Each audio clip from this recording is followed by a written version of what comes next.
नमस्कार, रेखाच रेसिपी या माझ्या चॅनलमध्ये तुमचं स्वागत आहे.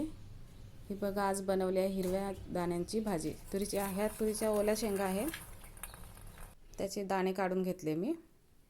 चला तर मग कशी बनवले बघूया. गॅसवर मी तवा ठेवला आहे. हे दाणे आपल्याला चांगले भाजून घ्यायचे, म्हणजे यातला कच्चापणा जो आहे तो निघून जातो. हे बघा, हे अशा प्रकारे मी भाजून घेते दाणे.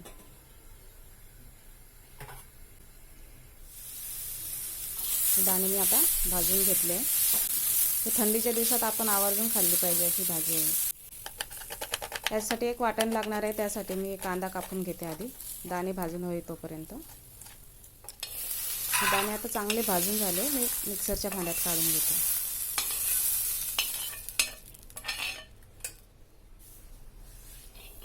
वाटणासाठी जो कांदा कापला होता तो मी टाकून घेते. कांद्याचा रंग बदलेपर्यंत आपल्याला थोडासा भाजून घ्यायचा आहे. आणि आता त्याच तव्यात लसणाच्या पाकळ्या आणि थोडंसं आल्याचा तुकडा मी घालते, तो पण भाजून घेते.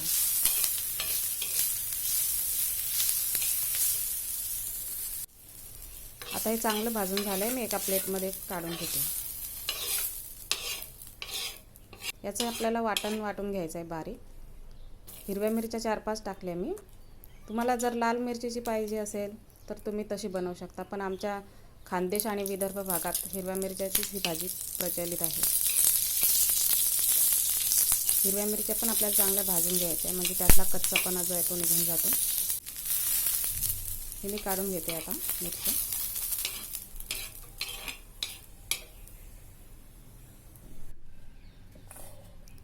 हे जे दाणे भाजले याची आपल्याला एक भरड करायची आहे. पल्स मोडवर त्याला फिरव, जास्त बारीक नाही वाटायचे, फक्त पल्स मोडवर थोडंसं फिरवायचं आहे. हे बघा, मी अशा प्रकारे हे भरड करून घेतली याची. त्याच मिक्सरच्या भांड्यात आता हे कांदा आणि मिरच्या आपण जे वाटणसाठी ते तयार केलं आहे ते वाटून घेते. त्याची चांगली पेस्ट करायची आहे आणि भरपूर सारी त्याच्या आपल्याला मसाले काही वापरायचे ते टाकते मी. धणे पावडर,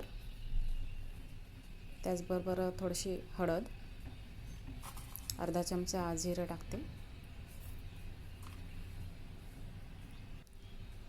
आणि कोथिंबीर या भाजीसाठी जास्त वापरा, त्याच्याने भाजी चवदार होते. थोडंसं मीठ टाकून मी याची बारीक पेस्ट बनवून घेते.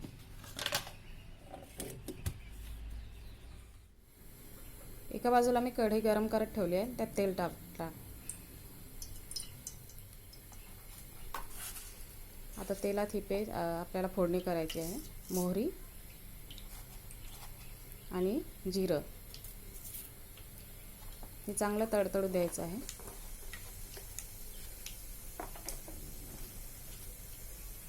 जिरं आणि मोहरी चांगली तडतडली की आपल्याला हे वाटण टाकून घ्यायचं आहे.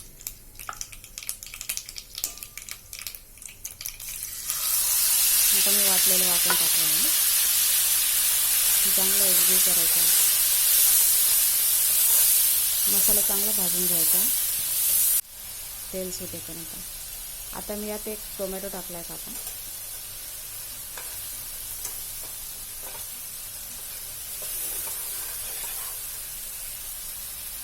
मसाला चांगला परतून झाला. आता आपल्याला याच्यात ती भरड वाटलेली आहे ती टाकायची आहे.